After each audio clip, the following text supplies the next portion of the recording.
Guys, ngayon maglilinis ako.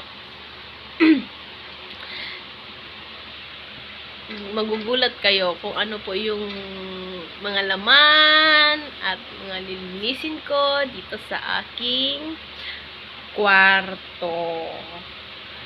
Gusto niyo po bang makita? Huwag na guys, baka ma-disappoint lang kayo.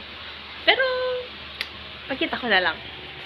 Tiyanan! Yan. O, diba? Parang nabagyo. Hindi mo alam kung anong nangyari. Diyos ko. Hindi ko alam kung saan ako mag-uumpisa. Pero, ang gagawin natin, umpisahan natin sa mesa. Pero yung mesa namin, guys. Ano?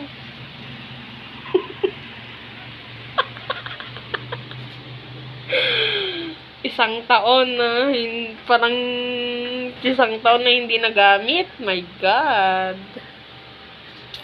Okay, guys. Umpisahan ko na. I-update ko na lang kayo kung ano yung kakalap. Hey, guys. Hi, mga bebe. Ngayon, natapos na tayo sa paglilinis. Kahit maliit lang itong aking kwarto. Ang kwarto, aming munting tahanan, ay madami ding laman yan, guys. Alam nyo naman. Ngayon, kakain na tayo ng breakfast lunch. Kasi hindi pa ako nag-breakfast. Hindi pa ako nag-almusal.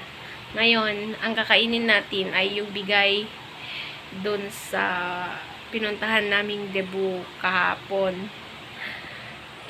Nagbabaon sila ng food namin. Siyempre, para tipid-tipid, diba? Kaya, luluto ako. Ipapainit ko lang pala ako. Kasi, sayang lang naman kung hindi makain. Kaya, pasensya na guys sa aking vlog. First time kong harap sa inyo na ganito. Diba? O yan. Tapos na ako naglinis, guys. Diba? Bukas ulit.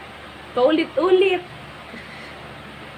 Hindi ko alam kung hanggang kailan. Hanggang kailan. Charing.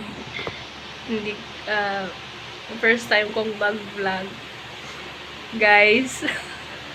Kaya pasensya na. Kaya sana mag-subscribe po kayo sa aking channel. Ang dami kong pangit na mukha ko. Kaya mag-subscribe po sana kayo. Please, please, please, please. Sa aking channel. Kasi first time ko talaga sa sarili ko. Hindi ko alam kung anong nakain ko at nagbablog ako ngayon. Pasensya na guys. Kaya, kain muna ako. Bye-bye!